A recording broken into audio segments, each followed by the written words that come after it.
Hi, I'm Patinator of twitch.tv/PatinatorTV. Nailed that cross promotion like nobody's business. But anyway, we're gonna try something new as we discuss the patch 3.1 patch notes, which is a repetitive way of saying it, and now I'm rambling on too much. We're gonna try a new format for this thing. Usually I'm really low effort about it. I'm just like, I'm gonna scroll through a Reddit thread. No, we're actually gonna do a little bit of editing. Things are gonna pop up over there. I am pointing in the right direction, and because this is highly edited, you can probably make me say anything you want. My taint smells like bacon, but you probably won't do that.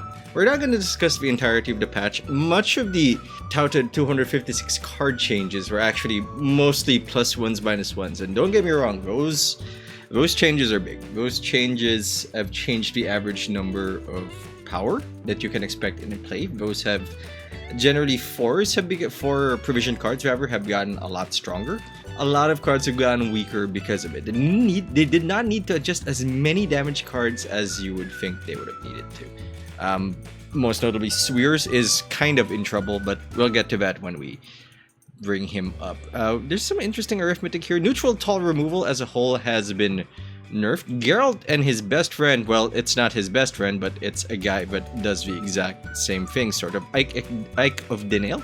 The ability threshold has been changed from 8 to 9, which means we're looking for a 9 on an opposing unit so they can blow it up, which is interesting because toll removal is not necessarily at a premium. This means they can no longer blow up a bear. Good news, bad news. Good news for Svalbard, bad news for the rest of us who want a neutral way of killing things.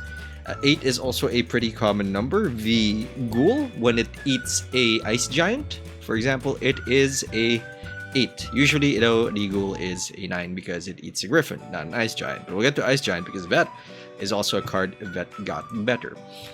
Ivo of Belhaven, no longer charge based. A lot of neutral cards have gotten their charges removed. Ivo of Belhaven is one of the examples of that. I don't even know if that's actually his name. He's no longer charge based, but he is now cooldown based. He's cooldown 2 and reduces that cooldown by 1 whenever you play a Witcher. It is an interesting change as it no longer lets you stack charges for removal, which achieves their stated goal for this patch. They want removal to be the premium. They want it to be rare. They want locks to matter again, and that's why we're calling it the Lock It Down patch. If you cannot remove an engine, you'd better have a way of locking it, of shutting it down. So instead, he's just value over time now. Just pew, pew, pew, pew, pew, pew. He's like the neutral Imlerif, and I like using Imlerif as a baseline for these cards. It's like a card cycle. You know how every faction now, at least after the John Natalis change, has a card that searches for a specific card type. FAU for scoia'tael, for example, looks for nature cards. Menno Cohorn, my favorite tactics guy, looks for a tactics card. And now, they also have a cycle for 1-point pingers, which is appropriate because he procs off Witchers, which are mostly in Nilfgaard, a decidedly not neutral faction. So here we are. I like the change in the charges thing. It doesn't make them look or feel like lost Northern Realms cards. And feel is very important. Numbers are great. Numbers are great from a balance standpoint. Numbers are great from a competitive standpoint. But feel is important. The deck has to feel good. The way it plays out, the way it looks, the way you put it together also has to feel good. It is this comfort that is part of gameplay, and why, when asked, I will usually tell people that I love Gwent's gameplay, but I'm not a big fan of Gwent, the game, because it, as a shell, as a game, as a rewarding experience, in many occasions kind of falls short. This is an opportunity for them to change that, and the cooldown charge change is a small thing, but it is part of that change. It also means less lines of play. I don't have to think like, should I save the charges in Ivo? No. That means it's also simpler to play. I have a ping. I have a damage ping. I should probably use it. And Nilfgaard Witchers is probably what I'm gonna end up playing instead of Northern Realms. It really depends on what I feel like tomorrow when the patch is released. Johnny and Sarah similarly changed. These guys got charges to damage and boost a unit by 2 respectively whenever you play a special card. Now we just randomly pew pew pew pew. They randomly shoot out their effects whenever you play a special card. A lot of cards have also been appear to have been transformed into 1-to-1 value cards, making the math a lot easier to suss out. Again, this makes deck building feel more intuitive. It is essentially the same card. Elder Bear, for example, the premier vanilla unit, as we all know, as people who have played Magic the Gathering know, Grizzly Bears, always the victim of the 1-to-1, not the victim, I guess, but the representative of the 1-to-1 value chain. Grizzly Bears from Magic is 2 mana for 2 attack and 2 defense, while Elder Bear is our premier 6. Is it 6? I'm gonna say 6 for the purpose of the argument. 6 provision, 6 power unit. It does nothing special. It is a beast, it is a bear, and it is now a 1-to-1. Was it always 1-to-1? Well, it's now 1-to-1. Whatever, the point is a lot of cards are 1-to-1. And that makes it a lot easier to figure out whether you're actually getting value off it. Oh, I'm getting that much value for 6 provisions. That gives beginners who are just looking into the game, who are just glancing to it like, how do I know if a card is good? Now we have a baseline. And from there, they can develop their own strategies without having to necessarily rely on YouTubers like me who really need their hits. So, good for game, bad for Pat. Like, subscribe, follow. Anyway, I think that because of the patch notes, this is quietly a Nilfgaard patch. There are a lot of cards whose damage has been nerfed a little. My favorite esports man, Ancrate Marauder, the guy who, let us put our steel to the test. I believe that's the Ancrate Marauder. No longer deals 4 damage when randomly when it is played. Instead, it deals 3 damage when it's played as a whole, which again means that locks are critical. And Nilfgaard, big on locks. We've got a guy that can lock an entire field. He used to lock parts of your deck too, but that was deemed unfair. And when Ox was nerfed, Nilfgaard just sighed and like, I guess we're the forgotten bastard stepchild of the game now because nobody knows what we're gonna do, not even us, because we spawn units randomly. There's a little bitterness here, and I urge you not to listen to that and to focus on the positives instead. 4 damage looks like a relative rarity now. Not all 4 damage units have been nerfed, quite notably the scoia'tael 4 damage cards have not been changed. That still fit. They look like the premier removal faction in theory, in action. We'll see if that's still viable. Blue Mountain Elite, I mean, it no longer. Although Blue Mountain Elite is one of the things that did not save that, but did not survive that change. It has transformed from 1 unit with 4 damage to a random solo unit in the melee lane to 3 for 3. 3 power and 3 damage. Ranged restriction. Now you have to play it from range because reach is no longer a thing. The patch notes were not clear whether or not it still required a lone unit to proc its ability, but there we are. Most interesting to me in terms of damage changes is the Turning Joust, which for some unfathomable reason was boosted was buffed from boosting 3 or damaging a unit by 3, adding and removing a shield, or removing a shield as relevant, to dealing and buffing by 4, which is tremendous. A lot of the new engines are 4. And it's 4 provision, and it's a tactics card. Arnold might be our new golden god whom we have to worship, because for reasons that we will get into later, the other Nilfgaard leaders simply do not seem to stack up, and I am hoping that eventually Nilfgaard gets the love it deserves, because NR is certainly getting the lion's share of that. We'll get to Northern Realms, by the way, later. It's the meat of the patch. There's so many changes to discuss. I haven't even looked at all of them. There's a lot of little things that, but I'm still working through. Swarm Spawn might have been indirectly nerfed as well. A lot of cards have increased base value. However, spawn cards, such as the ones for Syndicate, oh my god, somebody started playing Gwent, the Witcher card game, even though the boost was, even though the patch is not out, and the spawns from the Arrakis Queen, all still 1 power. So I don't know if it's not a big nerf, but it reduces the amount of power you're generating from your spawns relative to the points that other singular card-based plays are making. So we'll see if that affects these swarm strategies. In fairness, there's not a lot of ways to shut down a wide board, short of Okvist, who has thankfully survived the nerf Mageddon. So that's still an option, but it still feels very weird to look at a swarm and think, man, I should have packed the lacerate. It would have been bad in most other matchups and probably just worth 8 points. Here you can just really shut everything down. While most cards have had their provision costs reduced, the most interesting cards for me that had their cost reduced were the tutors. Alzur's Double Cross, Royal Decree, and Marching Orders have all had their provision costs reduced by 1. This can make it easier for you to build the deck and find key units for basically a premium. It makes it easy to make a consistent deck, which is something that they've been trying to drift away from ever since we went into Homecoming. For those of you who weren't here pre-Homecoming, it was relatively common for decks to play to free cards. Because we had so many musters and we could have free copies of a muster card. We could summon like 2 cards out of a deck, and then we had the Witchers, monsters also had Crones. We usually just like we're gonna play all our cards. And since you have control of what you put in your deck, presumably being able to play all your cards is a primo strategy that everybody should aim towards. Now they're slowly, putting more musters back in the deck. They're trying to, I think CDPR is trying to feel out the idea of a more consistent card game. Because the most winningest decks, or at least the most dangerous decks, have always had a line of consistency to them. Skellige had a lot of consistency because they had a lot of draw and discard in Berna Brand. They had Carl, they had Bran, who even rewarded the way that they were sifting through their decks. And it was always devastating because they got the full value for their cards, and they got to see more of their cards, and they got to put in tech cards because they can discard the ones that they don't need for the matchup they're facing right now, and trade it for something that was more valuable, making them extremely strong.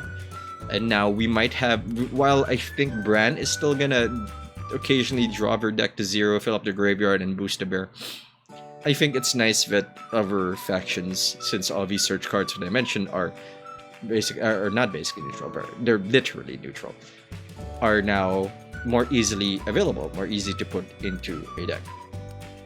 Special cards as a whole, though, have not been judged solely on their power value anymore.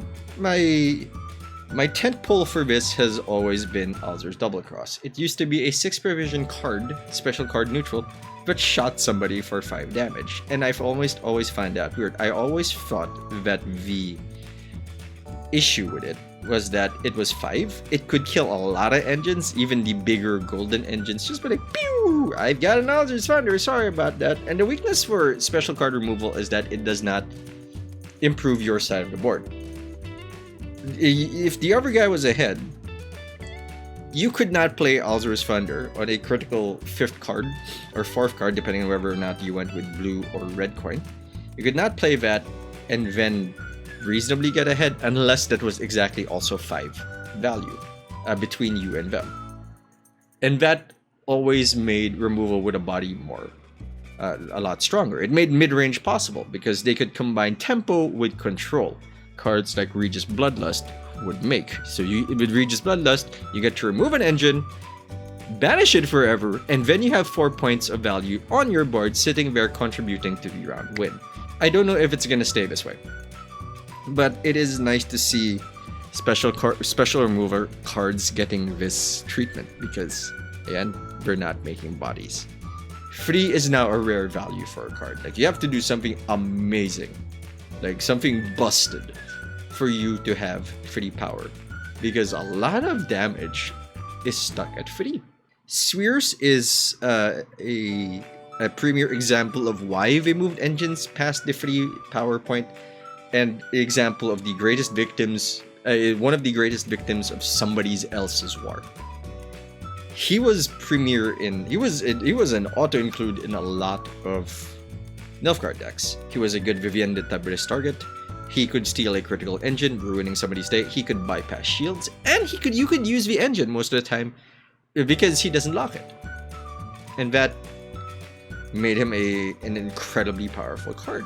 Now, he might strictly be used for Vivienne and Tempo because you need damage for him to get a good value target half the time.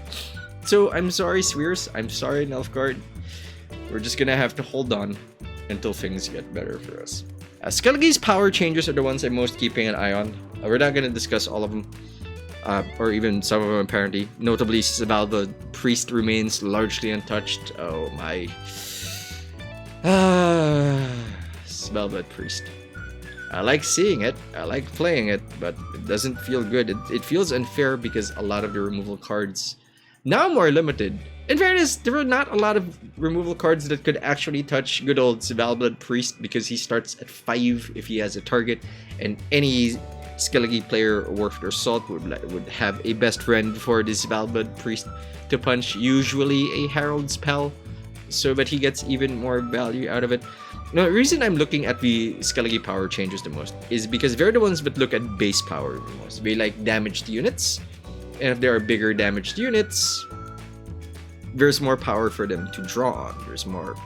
I guess in theory, in practice, I cannot tell you a specific example of how this would matter. I guess Bloodthirst is a lot easier to provoke in theory because you're not killing things.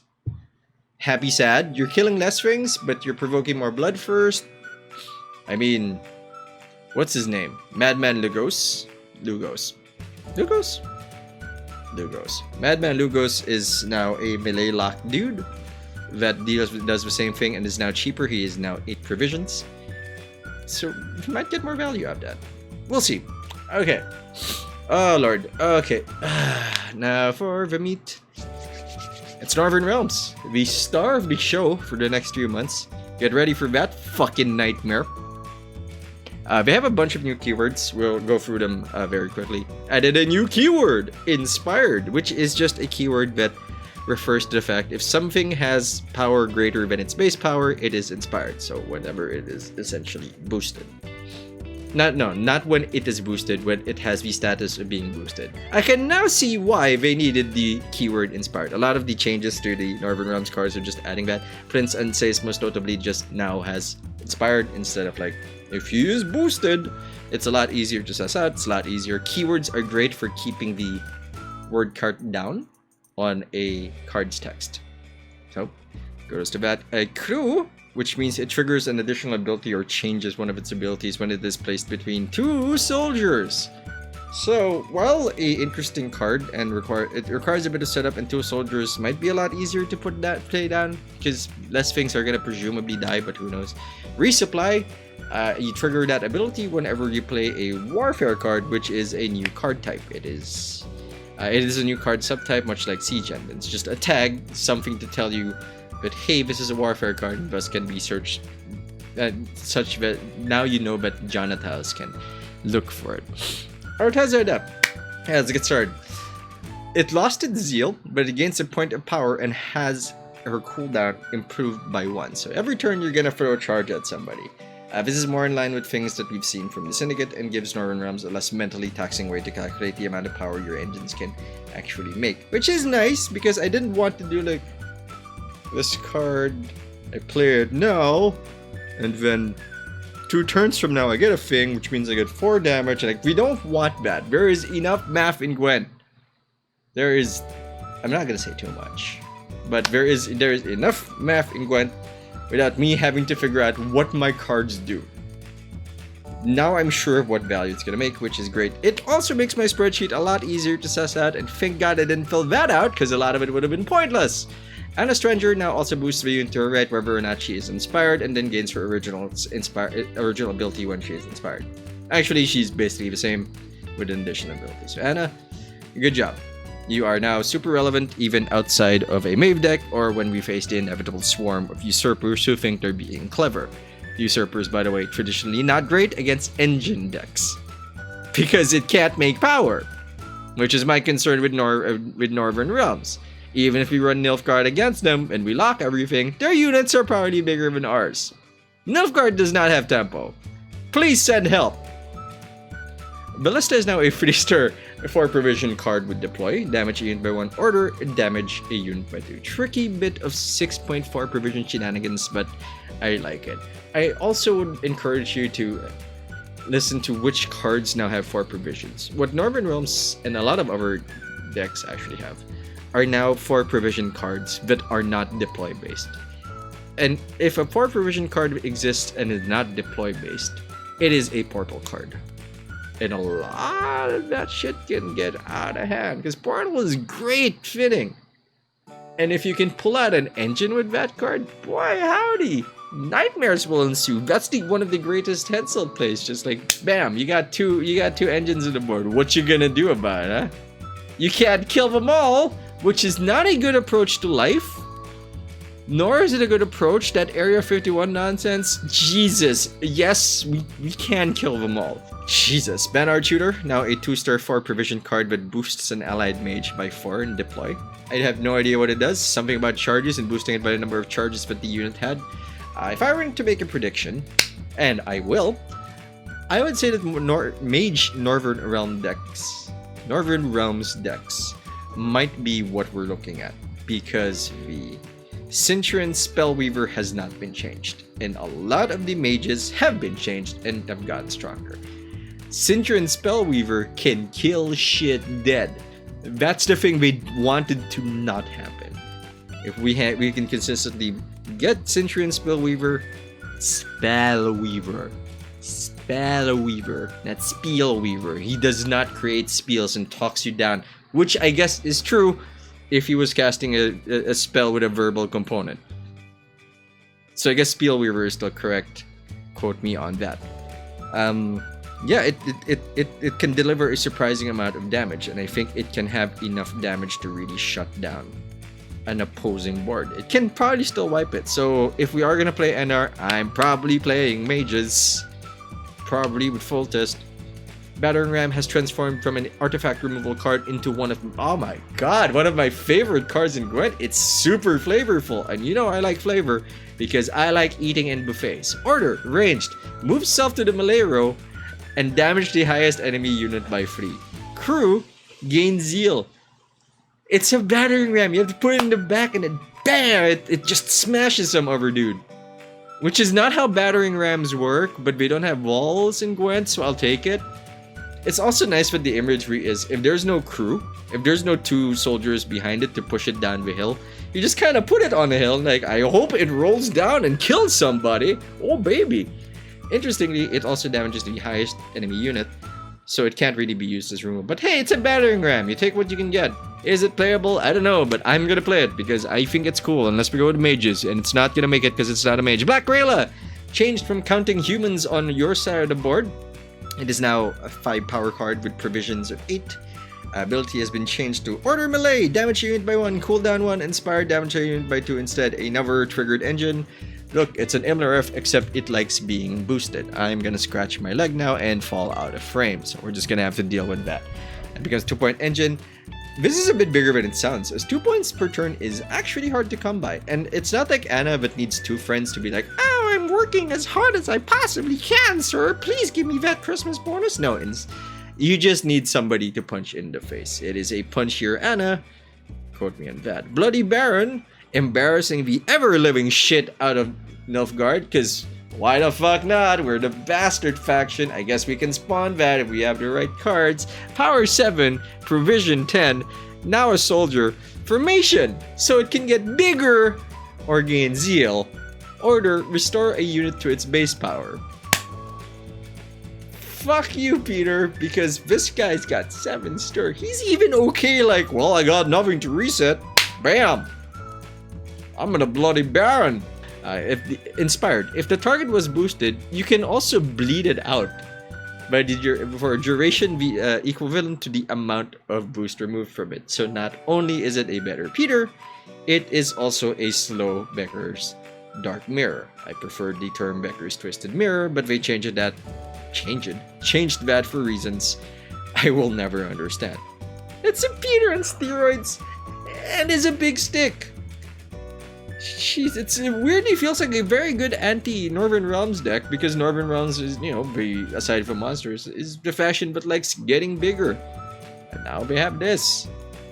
This is a nightmare for Nilfgaard. It's more like a slap in the face to Nilfgaard. Death Mold, another mage, changed. Power, 5 to 6. Provision, 7 to 8. Ability, deploy, boost all allied mages by 1. We're playing mages, boys! And necromancy and reinforcements, because we always want more mages. What if we could spawn 1 million mages? We'll do it, and you can't stop us. Or you can with enough bullets or a well-timed box. Sarah. Falibor! The guy that destroys a dude with an order, who has an order. Oh, now it's provision, power 7 rather, provision 11, ability change, deploy damage an enemy by 3, death blow, repeat with deployability, and decrease with damage by 1. It's not a strong removal card, it's a really good tempo card. Especially since Northern Realms can have a pew pew pew pew pew, can just ping things left and right to set up a strong Falibor play. It is 14? 3, 2, 1, 6, 13 points. 13 points for 11, not easy to come by. It is a good finisher it's a good tempo play and finisher in a faction that just lost one of its best finishers because Hubert no longer gets bigger for the amount of damage you dealt this turn. It just like, oh, I'm gonna bleed somebody. That tone was not necessary. I just miss Hubert. It's like back to Falibor. Falibor is like a less annoying Regis, less predictable because you can do it in both places. Fultus Pride, we've discussed this before, but we'll do it again. It's now meh. Straight up fucking meh. I am really sorry if you crafted this card and made a deck and that was your whole life in Gwent was like, oh, I'm gonna line up all the Fultus Pride charges ever and everyone's gonna cry because they couldn't kill my Fultus Pride. No, that is just not how it is now. It has 6 power, sure. It has 8 provisions. Zeal Order Melee, damage unit by 1, charge 1, crew, damage a unit by 2 instead. Now, the reason I think this is absolute garbage is because you need 2 soldiers and something to give it charges. And short of Demavend, which will remove one of the fingers from my hand, that back there, ow, that actually kind of hurts, is that you need 3 cards to make it run. Because the Aretuza Adept is not a soldier and likes being on the melee row, while this likes being in the front row. If you also noticed, a lot of cards are melee are row locked now, or require a specific row for their abilities to activate. So invest in your movement, boys. It's going to matter. Did I just skip scoia'tael? I think I skipped scoia'tael.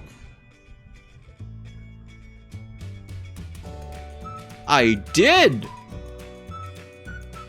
Well, Malena is now cooldown 1. That's how I remembered scoia'tael. It'll be fine. I'm sure somebody's talking about scoia'tael. Jesus. Yeah, 5 is also cheaper. All the search for a type of special card guys got cheaper. They're now like 8 provisions. I forgot about scoia'tael. Anyway, I just feel like it's not exciting. It requires 2 soldiers to get it going. For the actions to make it work. Anna and Black Urla are cheaper and easier to proc.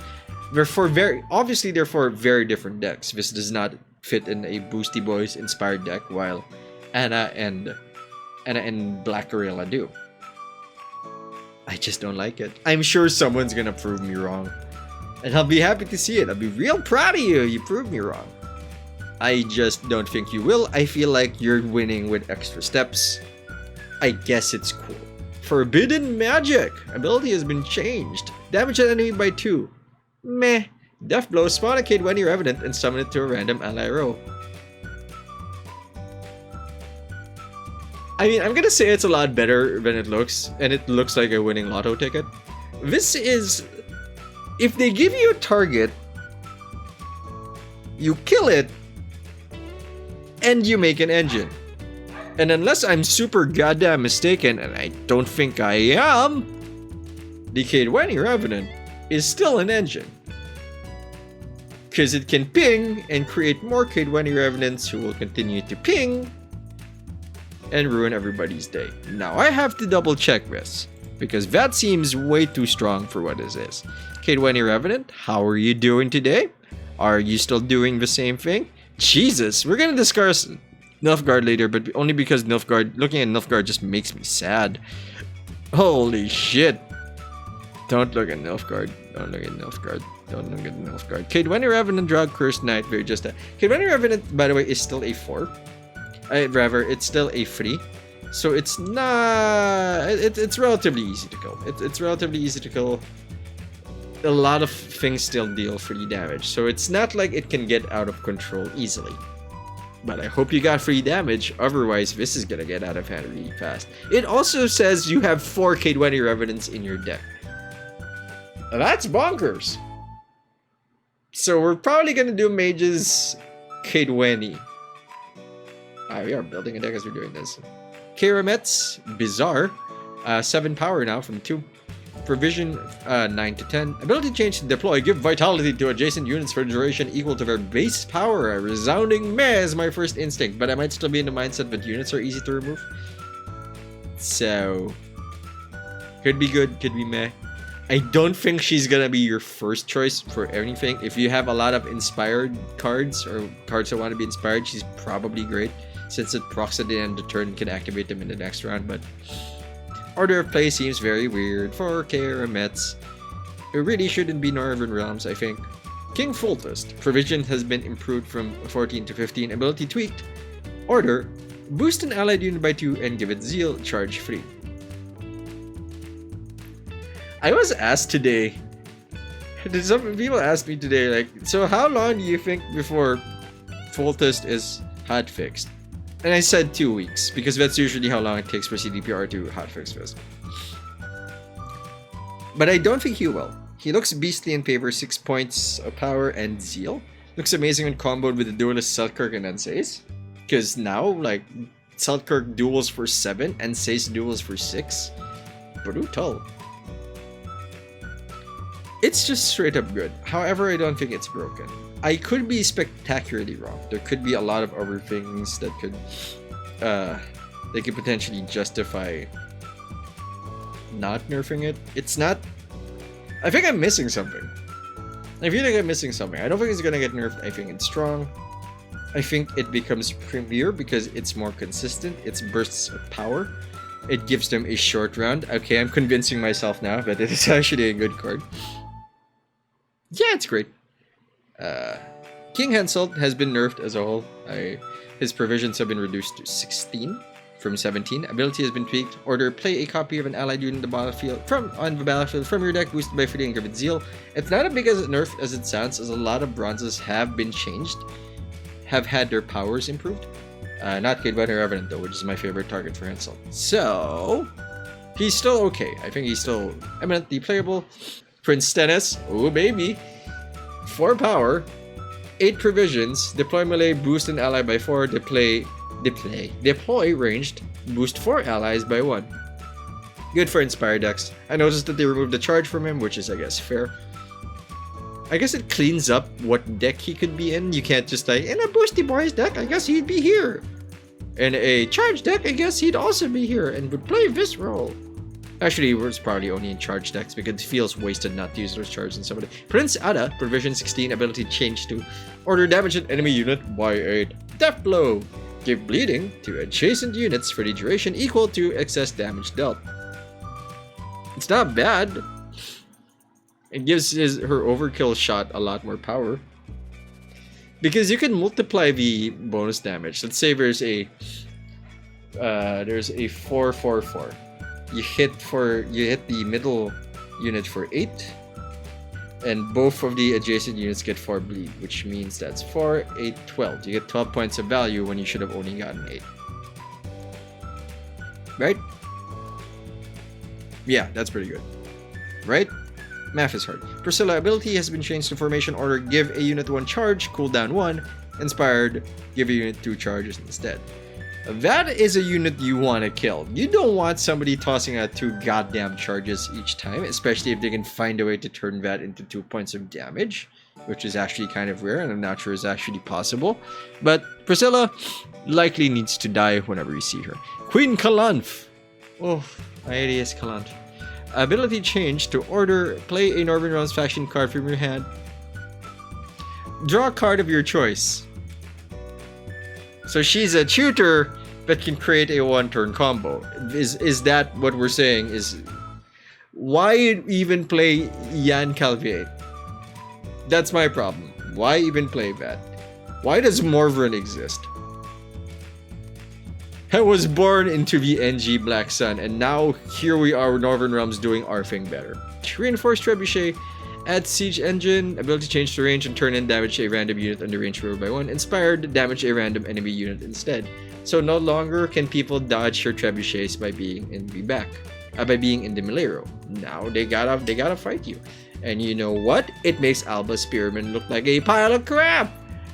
Which makes all Northern Realms players feel great and all NG players feel bad, which I believe is the sub-theme of this entire video and of the entire patch. You know who likes these cards? Philippa. Philippa loves these cards. Philippa is gonna have a grand old time.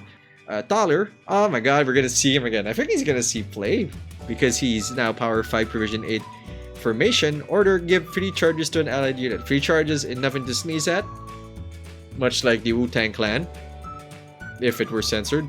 Good old Thaler is, yeah, probably gonna see play. He hasn't been seen since he stopped being a Silver Spy. And we haven't seen Silver Spies in a very, very long time. I want to say 10 months since we saw Silver Spies. 3 charges is phenomenal. And he can apply it immediately if you put him in the front row, thanks to formation. Trebuchet unit has been changed to Bombardment. Provision 5 category warfare ability, split 4 damage randomly between all enemies, increase damage by 1 for each siege engine you control. You know what this says? This says Esports Man is now a Northern Realms card. You know why it's a Northern Realms card? Because now if they play like a Milva, something you can't target, you're just like, bam! Bombardment, and it's dead because it doesn't matter because they're immune or not. It's random damage. Nobody is safe from bombardment, which I guess means I like it for the flavor. Vandergrift has been changed. No longer is he the punchy boy. Yeah, that's Black Rail's job now. Vandergrift is now Resilience Shield. So Lambert's gonna get a target. And they gave Northern Realms a way to get out of a round without losing a card. Cause why not? Why not make him good? It gives them an out. It gives them a very good response to a dry pass. A safe one too because it has a shield. Bring your muzzles, folks. Bring your muzzles. Or your Philippas. Although it is not. I mean, I don't think it's going to be the first thing to hit a deck, but if you got room for him. Visigold. She used to gain charges that he can turn. For each boosted unit, he gains 1 charge, and he punches dudes for those charges. Now he's got formation, so he can serve as a last play. It's a small thing, but I like it. It feels like a quality of life change for me, because now I don't have to say botching for my last play, like as if I was dropped on my head as a baby. Now I can say Visigold as my last play. I just like him. It makes him feel a lot better to play. The reason I think I glossed over these scoia'tael changes were a lot of them weren't exciting. A lot of them were power and provision cost changes, which again is generally across the board. Sheldon Skaggs is now a melee card. Hooray! I mean, quietly. You know, Eisengrim all of a sudden got a mega buff. He's bigger. He's now a 6 from 4. Provisions 9 to 8.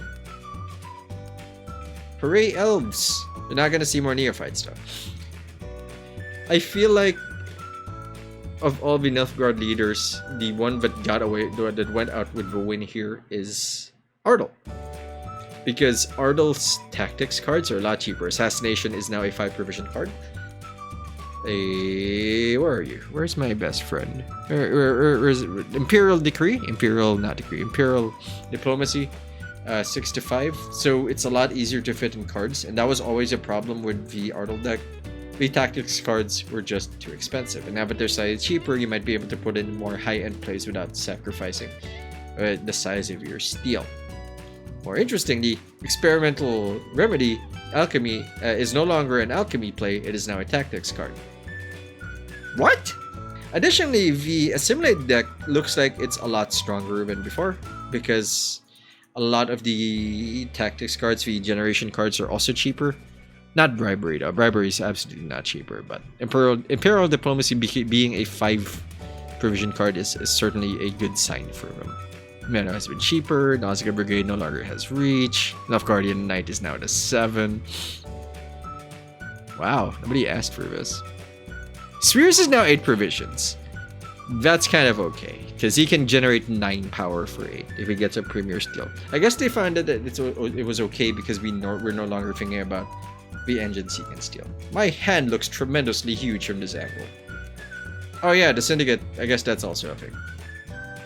Something's got bigger, Sucrose is still cheap. It's gotten cheaper. Jeez, okay. Well, that's the patch. I have recorded in our stuff. So anyway, what are our predictions? What are we carrying away from this? Well, Nilfgaard's gonna be in a rough spot. I think scoia'tael is also gonna be in a rough spot. We liked removal. Mid-range decks have been quietly nerfed because without the, I mentioned this in the last video, because with the damage nerfs and things being a lot harder to kill, the control element of the mid-range deck strategy is a lot harder to bring down, and locks are still largely inefficient in terms of power by and large. So we gotta commit. I feel like you gotta commit to the design of your deck. Are you high tempo? Are you engines? Are you control? Mid-range might not be a thing for now. So let me know what you think in the comments below. What are your predictions? What do you think is gonna be the big bad boy NR deck that's gonna pop out? Do you think Nilfgaard is gonna get undeleted like they did? Who knows? What I do know is I am Patinator, and you should go to twitch.tv/PatinatorTV if you want to see more of me, or you can subscribe here at the Dark Cloud channel so you don't miss a thing. Links here. I'm pointing at the right thing. I have to move this way so you can see my fingers pointing at it. Thanks for watching. Hope you enjoyed the show. I am Patinator, and we can do better.